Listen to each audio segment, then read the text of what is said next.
Insurance വാഹനത്തിനില്ല. ആ വാഹനം തട്ടി ഒരാൾ മരണപ്പെടുകയും ചെയ്തു.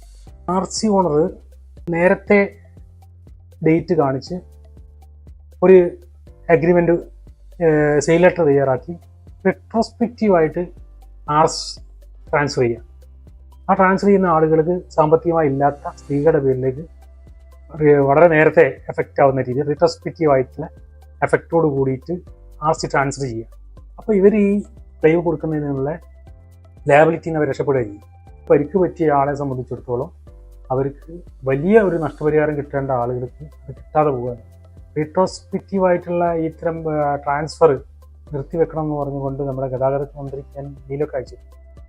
അപ്പോൾ എന്നെ ഏറ്റവും കൂടുതൽ പ്രയാസകരമാക്കിയ ഒരു സംഭവമാണ്. അങ്ങനെ ആളുകൾ 1-2 കേസിൽ പലരും രക്ഷപ്പെട്ടതായിട്ടുള്ള എനിക്ക് അറിയാവുന്ന കേസുകളുണ്ട്. മുൻകാലങ്ങളിൽ അങ്ങനെ നടന്നിരുന്നു.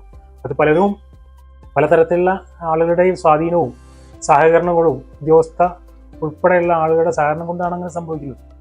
അപ്പോൾ ആ റിട്രോസ്പെക്റ്റീവ് എഫക്റ്റിൽ അത് നിർത്തിവെക്കുക, ട്രാൻസ്ഫർ നിർത്തിവെച്ചുകൊണ്ടുള്ള ഒരു സർക്കുലർ ഇറക്കണമെന്നതല്ല, അതിനുള്ളൊരു നിയമനിർമ്മാണം നടത്തേണ്ടത് വളരെ അത്യാവശ്യമാണ്.